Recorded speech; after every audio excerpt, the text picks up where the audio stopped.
ইতিমধ্যেই আমাদের সাথে যে ঘটনাগুলো ঘটছে, ওই নিচেটা দাও। ইতিমধ্যেই আপনারা দেখেছেন আমাদের সাথে যে ঘটনাগুলো ঘটছে, অনাকাঙ্ক্ষিত, দুঃখজনক, ন্যাক্কারজনক ঘটনা। আপনারা দেখেছেন শুরুতে হিরো আলম সংবাদ সম্মেলন করে সাংবাদিক ডেকে আমাকে তালাকের ঘোষণা দেয়।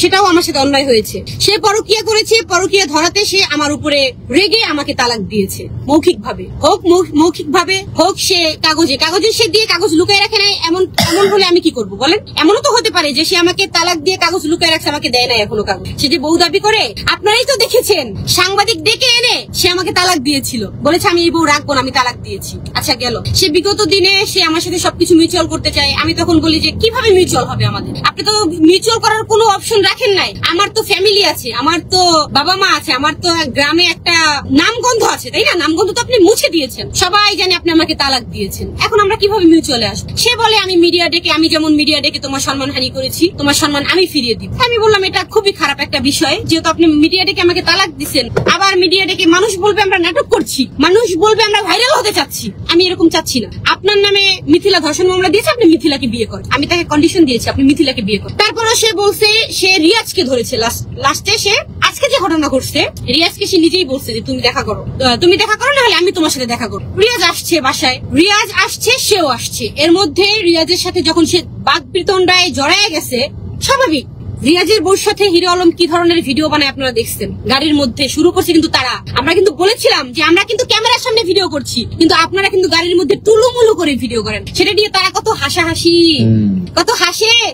আপনারা তো তালাক প্রাপ্ত, আমরা টুলুমুলু করে ভিডিও করি না, কি করি এটা আপনাদের দেখার বিষয় নাই। তাহলে আমরা কাজ করছি, আমরাও তো তালাক প্রাপ্ত, আমরা কাজ করছি, তাতে আপনার এত জ্বলে কেন? হিরো আলম আপনার কেন এত জ্বলছে বলেন? আপনার কেন জ্বলে? যখন আমাকে তালাক দিছেন তখন ভাবেন নাই, তখন ভাইবা দেন নাই? এই যে মিডিয়া ডেকে এই যে আপনার ছেলে পেলে কত ভাবে আমাকে আঘাত করছেন আপনি। আপনার ছেলে আমার জুতা যে টানছে, আপনার অ্যাসিস্ট্যান্ট আমার জুতা যে টানছে, সেও আমাকে নিয়ে বাজে কথা বলতে ছাড়ে নাই। আমি আপনাকে কিভাবে মাফ করি, কিভাবে ক্ষমা করবো আপনাকে? আপনার 2 টাকার হচ্ছে গিয়া চাকর, সেও আমাকে নিয়ে বাজে কথা লিখছে ফেসবুকে। তাহলে আপনাকে ক্ষমা করার তো প্রশ্নই আসে না। কিভাবে আপনাকে ক্ষমা করবো? এই ছেলেটার কত বড় ক্ষতি করছেন আপনি জানেন? এই ছেলেটার 1 মিলিয়নের পেজ যেটা দিয়ে সে ইনকাম করে, আপনি তার পেটে লাথি মারছেন। তার 1 মিলিয়নের পেজ আপনি উড়াই দিচ্ছেন। কই আপনার তো ক্ষতি করে না এই ছেলেটা। আপনি তো তার বউ নিয়ে টুলুমুলু করে ভিডিও বানাইছেন, বুকে জড়ায় ভিডিও বানান, মাওয়া যায় ভিডিও বানান, এনে করেন। তার শ্বশুর বাড়ি গিয়ে ভাত খেয়ে আসেন, খান না। এক্স শ্বশুর বাড়ি, সে তো পুরুষ, সে বীর পুরুষ, সে বউ রাখবে না, তালাক দিছে। কিন্তু আপনার ক্ষমতা হয় না হিরো আলম, আপনার ক্ষমতা হয় না আমাকে তালাক দেওয়ার। লাস্টে গিয়ে আমারই ডিভোর্স করতে হবে, আপনাকে আমার ডিভোর্স করতে হবে। আপনার ক্ষমতা হয় না আমাকে তালাক দেওয়ার। আপনি কেমন পুরুষ? ঘোষণা দিছিলেন না আপনি আমাকে তালাক দিবেন, দিতে পারেন নাই কেন এখনো পর্যন্ত? এখন এসে বউ দাবি করেন।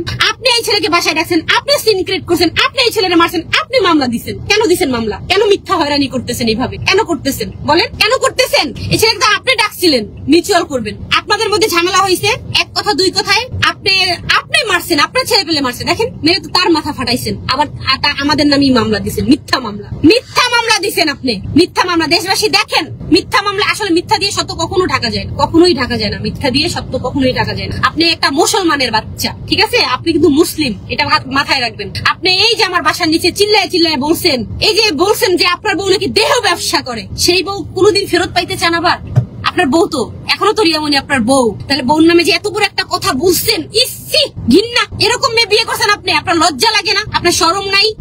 কেমনে বলেন? এখনো তো আপনার বউ, তাহলে এই কথাটা কেমনে বলছেন? আপনার মুখ দিয়ে কেমনে আসলো বলেন? দেশবাসী বলেন, আপনারা বলেন। তার তো ওয়াইফ আমি, তাহলে ওয়াইফ কে কিভাবে সে বলে এত বাজে কথা, এত নোংরা কথা? সে তো প্রথম বলে নাই, সে অনেক আগেও বলছে। সে আমার মন থেকে উঠে গেছে। তার সাথে আমি কিভাবে মিউচুয়ালে যাব বলেন? সে মিউচুয়াল করি নাই দেখা তার সাথে আমি এখন সংসার করবো না বিধায় সে মিথ্যা মামলা। এই ছেলেটাকে হয়রানি, এই ছেলের ইউটিউবে স্ট্রাইক মারে, পেজ নষ্ট করে দেয়। কেন?